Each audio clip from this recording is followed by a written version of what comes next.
Hello, making another putty video, and I want to talk some more about the character Leonard Stecyk in the book The Pale King by David Foster Wallace, because that character is so significant for me in my life.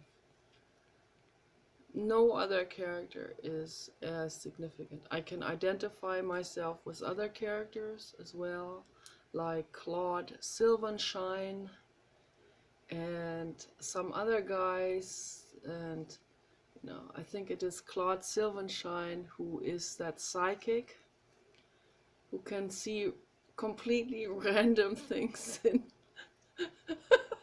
in people's past, and it is overwhelming for him. I can identify myself with that because I have a bit of that as well, and it is overloading when I go to bed in particular. So, and I think David Foster Wallace has all of these things from all of those characters, and he's just bringing all of these things out in the different separate characters in the book. So to dive deeper into each one particular phenomenon that he himself experiences, and he'll probably explain it in a more pronounced way, in a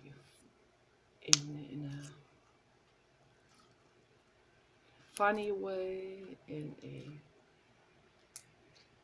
sort of like an exaggeration type of thing. I don't know if it is, but I assume it is.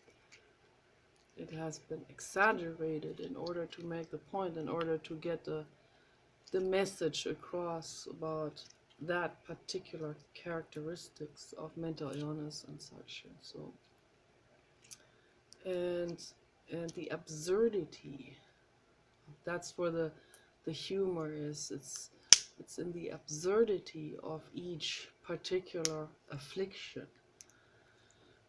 So, and the way this absurdity of escape mechanism, it's all a form of escape mechanism, escaping from the actual pain.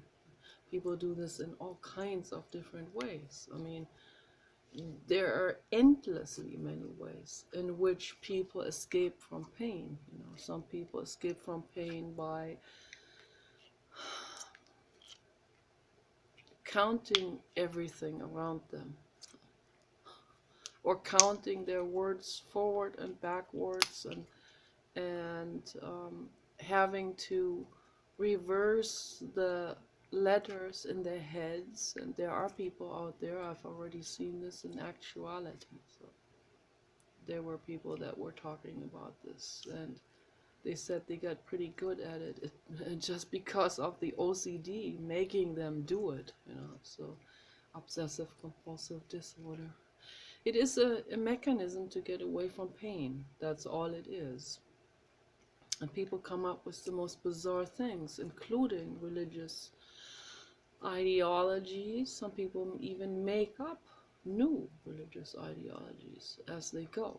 And that's why religion cannot be separated from mental illness. Religion is mental illness. Okay, I want people to understand that.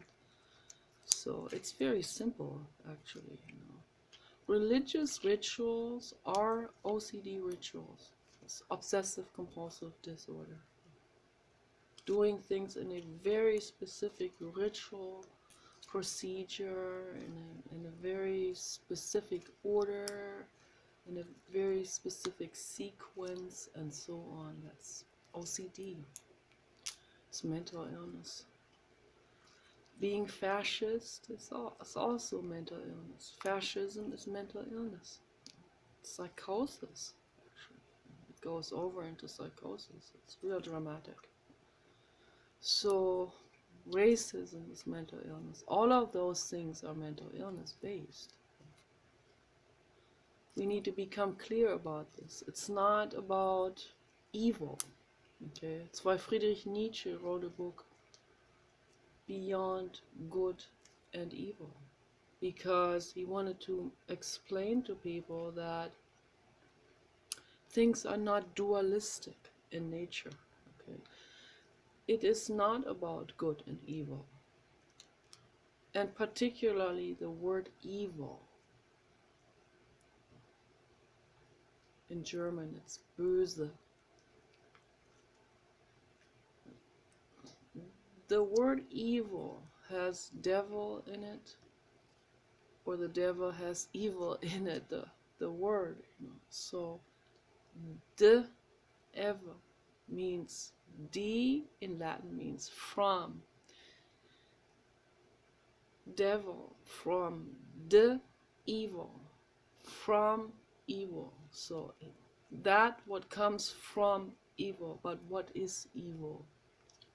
What is evil? It is that's a very subjective perception, right? Right there, that word has to be totally picked apart and analyzed and churned around in a rock grinder before we really get a grip on this, What is that? What does it even mean? What I perceive as evil, or where I might be able to use that word, although I don't use that word in my life. For the tree, the same thing that I perceive as evil is not seen or perceived as evil. Okay? Because the tree has a completely different outlook on life. To use that word, outlook. It doesn't have eyes, but it feels things. Okay? It perceives things. And a tree can perceive negative energy, and a negative energy can, like a real bad energy, like a real stagnated, repressed anger energy or something, and plants feel that, and they don't do well in such environments. They have studied this scientifically. It is phenomenal. And then on the other hand, for example, that's what they did. They did was plants and rats, which is, I'm against animal tests. I don't want plants to suffer either. So what they did is they exposed rats and plants to heavy metal music. I used to be a metal fan in the past, because kind of like, it was the 80s, and we were drinking and partying and, always kind of saying whatever, no future, anarchy. We were in a bad state, and I always knew it's not gonna be my future. It's not gonna go on forever with heavy metal. So because I already knew it doesn't. Ultimately, it is an angry expression of, it's literally distorted electronic sounds, and it's an expression of anger. And maybe there are some songs like Winds of Change by Y&T that are more positive, and Y&T in general is my favorite band. Always was. And they're very positive. Dave Manichetti, he's a very positive and very sane person. Someone who cares. So the energy that comes out of that is much better. But in general, a distorted guitar, or this, almost like screams. It sounds like screams, like squeals. It sounds like industrial sounds, Einstürzende Neubauten was one of my favorite punk bands back in the days. I heard that they were so loud in their concerts that I decided, oops, I'm not going. Because not even with earplugs. they were selling earplugs when people were getting into the concert hall, because they were making music literally with industrial objects. So, and it was painful.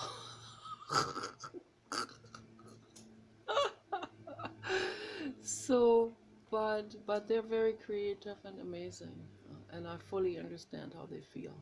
So that's the part I really get, particularly the song Halber Mensch, which translates to half a human, like when we feel like we're just half a human. So I totally understand. I feel the same way. And but the studies they have done with those types of music, the rats were drinking more water, like people drinking more alcohol when they're listening to this, and they weren't feeling very good. They felt like constantly flushing toxins out of their bodies. So that's why they were drinking a lot of water. And the plants didn't do well, so they were not growing very well. And then they did studies where they played Mozart all day long for rats and plants. The rats were doing very, very, very well. They were very reproductive. They were having fun and eating well and just enjoying life, and thriving and physically thriving and getting bigger in general, not just fatter, but bigger and healthier. And the plants were growing very fast, and they were getting flowers, and they were happy, real, doing very well. So yeah, it makes a huge difference what we play in our homes for our pets, pet animals. So it makes a huge difference whether you play Mozart or Bach or Beethoven all day long, or Handel and Chopin and Rachmaninoff and Franz Liszt. So it really makes a difference, if you have classical music playing or some beautiful Baroque harp music, for example, very tender, and the animals will be very relaxed and feeling really good. And so if you play something very harsh, then it's not going to be good for the health of all the cells, the life cells that are in that vicinity, that are receiving that energetic impulse, these energetic waves. And so, when we're sentient beings, we perceive this on more than just one level. We perceive it on many different perception levels, but we all perceive it on the energetic level. So it's very important to know that. Those scientific studies have proven this. That goes quite a bit into the metaphysics. And that's why there are a lot of scientists now that are probing into that, what they call metaphysics, outside of the known physics. That's all that means. It doesn't mean it is out meta in terms of imaginary. It's not imaginary. Okay, there are things around us all the time. Like you see the disco lights there. This is an actual thing. There's photons, of course. But if I don't have the disco lights on, whether I have them on or not, that kind of stuff is there all the time. This kind of jumble and movement and energetic twirls and stuff like that. It's there all the time, whether we perceive it or not. That's people on substances, on hallucinogenic substances, they can perceive these things. So it doesn't mean they made it up. It's not a hallucination. in that sense. That's why the word hallucination is actually wrong. It doesn't, there is no such thing as a hallucination. And I go so far to hypothesize now in this video for the first time. I just thought about it, I just made this connection, that someone who has schizophrenia and hears voices and sees things that are not there is actually seeing energies that are actually there, but they're in a state of mind where they may not have had enough sleep, they may be not very well, so that and this is what Dr. Hindak Emrich found out at Medizinische Hochschule Hannover, Germany. This is a very world famous research facility. I have met him. It was very interesting. I have seen him 3 times. My parents are friends with him. I went to him to get a prescription, but oh boy, those days are past me. No, I am not taking pharma anymore. So, but anyway, I talked to him, and he wasn't very open to primal therapy and those kind of things. But at that time, I was sad about that, so very sad, because he comes from the psychiatric.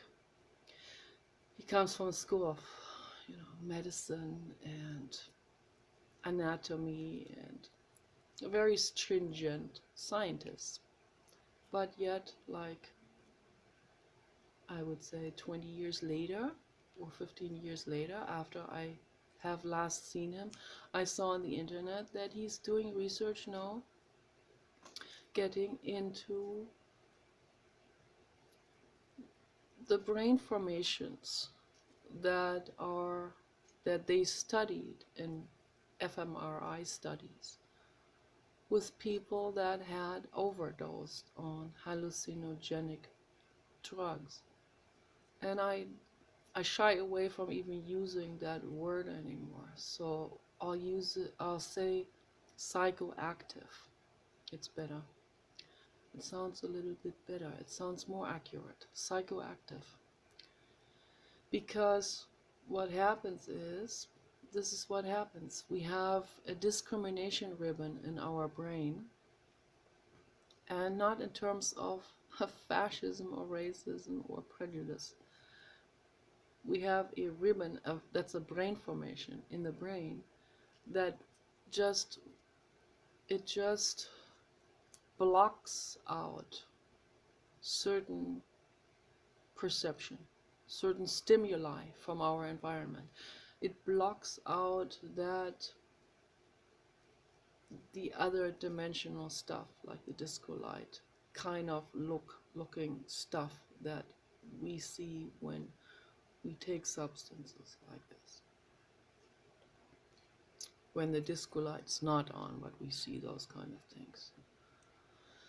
We can see energies in color and form, and it can twirl, we see it's alive, it's actually dancing around us all the way, all the time. It's there. All dimensions are there simultaneously, all around us. And not just all. The word all is misleading, because there's no such thing as all. When we're talking about infinity, so there are infinitely many dimensions around us. And depending on the substance we take, stronger or less strong, we can see more or less of that twirling and movement and action that is already there right here around me. Like, if I'm crazy, or if people call me crazy, then I can talk to this thing that is standing right next to me. Right now I don't see it. I move my hand like this, it's invisible, I can't notice it. But sometimes we notice things on a much more unconscious level, and that's where we perceive these kind of things. That's where it dives into the paranormal, the beyond of normal, the metaphysics, the beyond the known physics of it. It's all there. It's not meta. Okay. It's right here. It's real and it's actual. But we don't perceive it because we evolved in a way that we can only perceive the 3D things.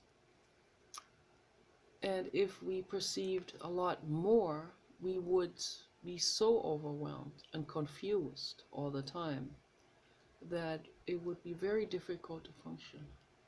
And that's why someone who has overdosed on those things have a hard time functioning. For some people go so far that they actually want to walk through a wall, but they will bounce off because this is still there, the 3D, okay, around us. Some people, they will climb out of the window in the 100th floor because they see the energies, and the energies might even play with them a little bit and say, hey, come here, I show you paradise. And they climb out the window and they will plunge. So yeah, we can't function if we are too distracted with all that other stuff that is also simultaneously happening around us. But this is really another side branch of what I wanted to talk about. But all of this is highly interesting, and I love talking about it. It's absolutely fascinating. And amazing. So we have a discrimination ribbon that blocks out things to help us navigate through life better.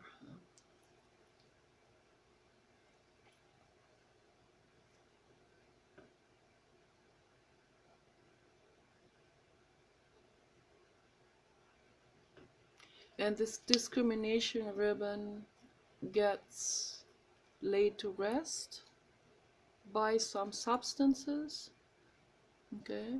And it's very dangerous. People are not ready to perceive those things in the state of mind that they are in. And second, it weakens their brains. It makes it hurts the brain. It damages brain formations, it damages brain cells. It's not good. It's not healthy to do. And another thing that weakens that discrimination ribbon that blocks out all of these other things so that we can function better. Another thing that weakens that formation is lack of sleep and illness. And mental illness, what is mental illness? And that's what I really want to dive into with all of my videos. Well, what is mental illness? It can also be brought on by physical illness, but is physical illness that separated from mental psychological illness? No, it's not. Okay. It's one unit. So if we don't eat well, if we don't have enough nutrition, okay, we can become sicker or not as strong. That can also have domino effects and go into the brain, can cause something there. It can weaken the discrimination ribbon. It can weaken all kinds of things. It can make people more aggressive and so on. And all of these things. Dr. Adrian Rain is trying to get to the nitty-gritty of that. He is putting violent criminals in fMRI machines. He's driving around with with his research van, and he's putting these people into it, and he finds a common denominator in all of those violent people, particularly the violent psychopath. What the psychopath have in common is they are extremely violent, and they have, at the same time, they have a very low resting heart rate. So they don't have and they don't have anxiety in this way. They don't have this fast heartbeat, the fear. So there's something else that is, but underneath all of this, there's also pain, and pain is always connected with fear. What they have is they just have a different neural network, neural anatomy. They have different chemicals that are being released that slow down the heart rate, and I don't know how far this is going to go. I am not an expert on it. I'm just guessing, because I know that violent behavior is always caused deep down from fear and from the ego that is afraid, the ego that wants to defend itself, sometimes in the most unreasonable ways. So that's always playing a role, but those people have a slower heartbeat, and because of this, not so much fear, not so much nervousness or anxiety in their daily lives. So the vegetative nervous system is more slowed down. And because of this, they don't shy away from acting out. So acting out their violent, spontaneous, violent decisions that they make. While the other people with a high resting heart rate, when we're in a resting state, and that's when it's measured. So when I'm sitting here and I'm not doing cardio, and they take my blood pressure, my heart rate, mine is always very high. So in a resting state. So that means I have anxiety and fear on all levels, physically, mentally, neurologically. And meditation helps. So I am working on this with meditation. It has become better because I have understood that I can't control my outside world. I can't control other people. I can only heal myself, and in this process of healing myself, I know how to function better. I know how to work with the material around me better. I work with the material from patience and love is there because I'm not trying to manipulate my environment for other people. So I'm not in a frenzy in that way anymore. So then I can look at things from patience and love. And I practice this very, very mindfully every single day. I see the slightest hints of, or the more obvious hints, sometimes with my husband. I see the slightest hints of irritation in myself, and I go, okay, let me do this over. Even though I already did something in it and got towards a specific goal, and was whatever, let's say I just finished closing the door in a haste. Thich Nhat Hanh has used that example too. So I go, okay, I just closed the door a little bit too harshly. I did it out of control and fear and anxiety and all of this. Let me go back, open the door again. And this time I'm going to close the door out of a state of mind of calmness, and I have to breathe. And I have to say to myself, now is the moment, whether I have back pain or not. I'm not going to close the door in haste because of my back pain. I'm going to close the door with the back pain. I just use this as an example. I sometimes have back pain, then I want to get over washing the dishes real fast. Kind of like a horse who is carrying a heavy person and starts running just to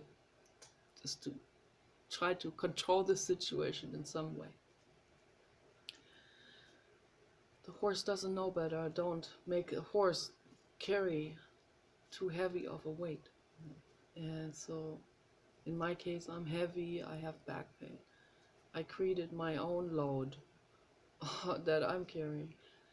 And then I try to let me get over this. You know, this whole thing of let me get over with this. Right there, we're not living. We're not alive. In the moment we say, let me get over with this, we first of all do not like that activity. Okay? And we need to become very clear about it. So if it is, whatever it is, your job that you're doing, and you feel like, oh, there's the clock, let me see what time it is. Oh, okay, it's an hour later now. It's like 7 hours more to go. Let me get this over with. You're not living. You are not really fully there. You're not fully alive. What I mean by fully alive is you are not in the now. You suffer. You're in resistance. You're in a resistant state. If I didn't close the door properly, according to my own taste, I go back and I open the door and I say, now I'm breathing. And I feel my back pain or my discomfort or the cold feet or whatever it is. And I breathe and I slowly close that door, very mindfully. Okay. And patiently and gently. And then I've accomplished the task of closing the doors. This is just an example. It is all of these things. It's every single thing. Instead of this, putting this like this on the table, you know, harshly. I take this thing and I do it again. And I put it on the table calmly. And while I do it, I breathe. Practice that. I learned that from Thich Nhat Hanh, particularly. I also learned it from other Buddhists, and Jiddu Krishnamurti talks about it in using different examples with this. He talks about it in terms of coming to your senses completely understanding that the struggle is not a way of living. Being in any kind of struggle or resistance. Eckhart Tolle talks about this. Teal Swan talks about it. Pema Chodron talks about it. Esther Hicks even also talks about it in the way that she calls that now state the vortex. So you can call it whatever you want to call it. It is the now state is to breathe and live through whatever there is in that now moment. Okay, and this brings me now to Leonard Stecyk, the character in David Foster Wallace's novel The Pale King. It's pretty much in the beginning. It starts about his childhood and how he was abused, and he was the purest, kindest person that made the best out of every situation at all times, always catering to everyone, making everyone happy. So why did the people around him, why did the majority of people and the school principal and everyone who's working there, why did like more than 2/3 of that entire school feel extreme discomfort being around that kid? I talked about this in length with my husband. He'll say, oh, it's prejudice, it's race prejudice. But he doesn't even know. He just projects because that's what happened to him during his childhood. So he was severely mistreated because of race prejudice. So he was beaten up, the school principal turning against him, not even being on his side. School principal did with him what my mother did with me. He said, you must have done something to provoke them. So all of this out of fear, all of this injustice is happening out of fear. If we trace it all the way back to the core.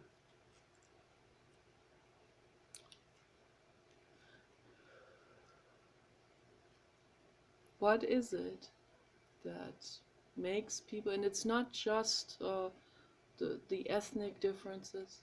I want to rule that variable out because my hypothesis is that this is happening. This is a general thing. This happens within one ethnicity too, not just inter-ethnic, but this happens within one ethnicity. It happens among Western Europeans. It happens among Middle Eastern people. The ethnicity thing, that comes in very quickly because the ego always likes to nitpick on someone who's different. The ego is very fascist in that way. So, but I want to rule this variable out because David Foster Wallace wasn't talking at all. He didn't mention how these people looked like. So from that, and I don't know whether this is a true story or not. I think it is, but it's definitely, these things are definitely happening out there. And I assume that because this is playing in Illinois during the 60s, so I assume that they were all white people there, all pretty much normed and the same, all like fundamentalists, white redneck kind of people. And this young boy, Leonard Stecyk, among them, one of them, blonde hair, blue eyes, very conscious about not edging on, always dressed according to what he thinks, society wants him to look like, and doing everything to please everyone all the time, but kind of almost neurotic, in a neurotic way already. But not in a neurotic way where it would edge on with like the opposite, so really just always pleasing, always wanting to make everyone happy and wanting to help everyone all the time, and always giving people the benefit of the doubt when they were starting to run over him on the street while he was doing something, helping older people, giving them food and stuff like that. Rolling his wagon over with the food in it for the older people, and other people would start to swerve around him in an aggressive way, making him afraid, and then he would this is, I mean, maybe a caricature, but I think these things are happening out there. Then he would play into this in a playful way, not even always giving people the benefit of the doubt, but until one guy then deliberately runs over him and breaks his legs. And even then he'll forgive him, he'll literally twist himself in his mind to out of proportion to let that perpetrator go and to not have a grudge and so on, to even apologize to the perpetrators. Always giving and pleasing and always understanding the other people, always seeing it from his own perspective. He cannot put his mind into someone. He cannot possibly think that these people they actually wanted to hurt him or something. Or he can only understand it in terms of they did this because they must have been angry, or he must have made them angry or something. But he didn't make them angry. So what is it? So that's my question, because I told my husband, so this is not just an ethnic type of duality.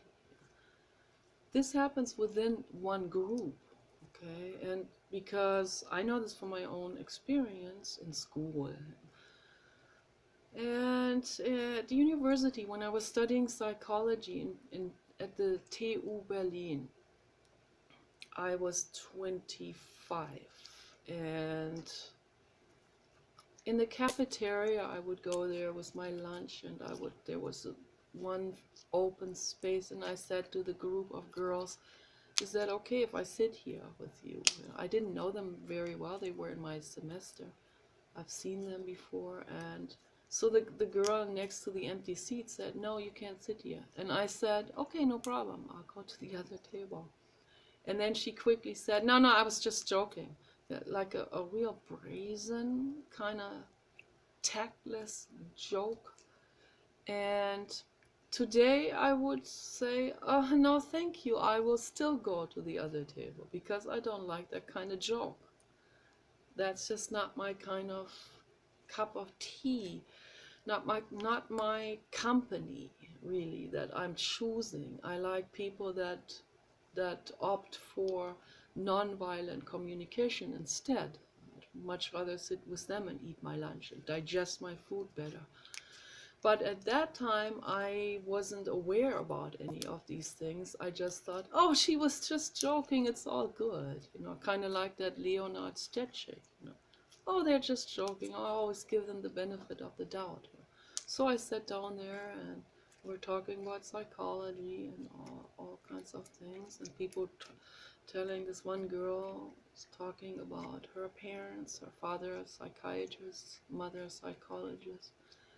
And we were talking about different things and whether things are good or not good according to our parents, whether they are traumatic or not. And it was all good so far. It was okay. There was one girl or two girls that I really liked in that group, and they looked at me with warm eyes, and the other ones did not look at me with warm eyes. So me, like Leonard Stecyk, I pulled out my chocolates for dessert, right? Here are chocolates. Here, I'm always generous, And these other girls, they looked at me with hatred. And then later on, I was talking to this other Nicola. There was another Nicola.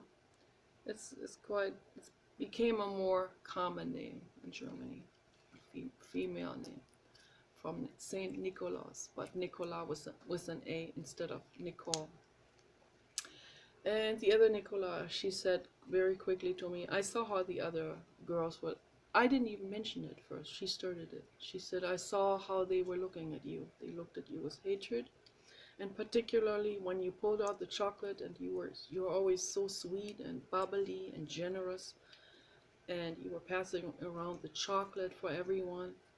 She could see how they hated me for that. So, well, that stuck with me as a curiosity,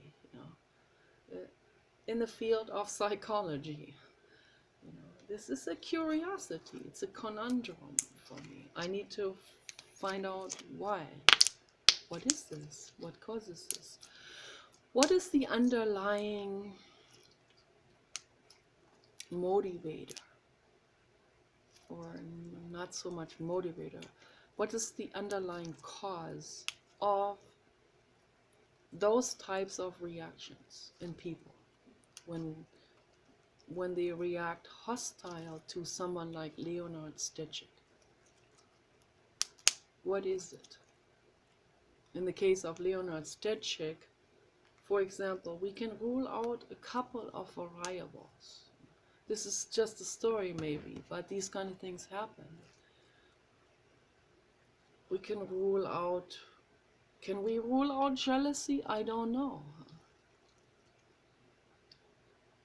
Are there other boys jealous of a little boy before the hormones kick in, pre-puberty? So in my case, I was 25, there could have been jealousy. Yeah, could have been. Maybe some people are jealous of someone else's mental state. And I heard people talk about this. Also, I heard that Shane Dawson gets a little deeper. I think Shane, you should study psychology, definitely.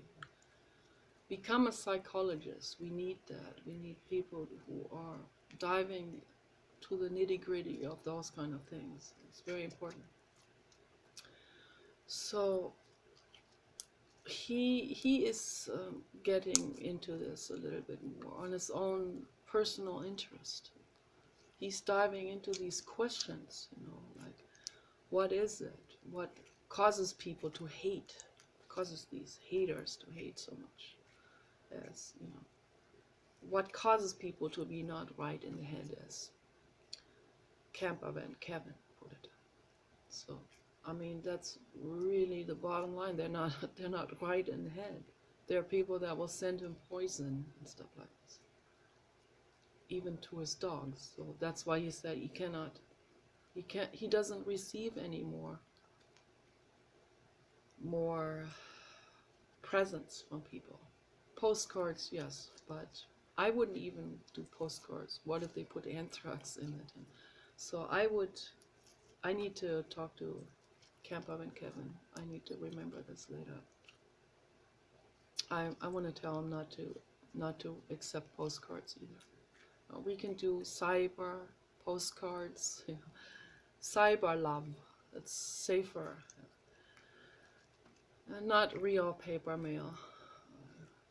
I wouldn't do it. It's just too risky with the people that are not right in the head. It really is. And I also want to tell him to give his dog sodium bentonite clay, because his dog has trouble swallowing and with the swollen tongue and stuff like this. So the sodium bentonite clay is going to help. I have to remember to do this after I make the video. So Shane Dawson gets into this and asks, what is it, you know? And then he noticed, by observing people, he noticed that there are people that are not just jealous of someone's money or looks or all of that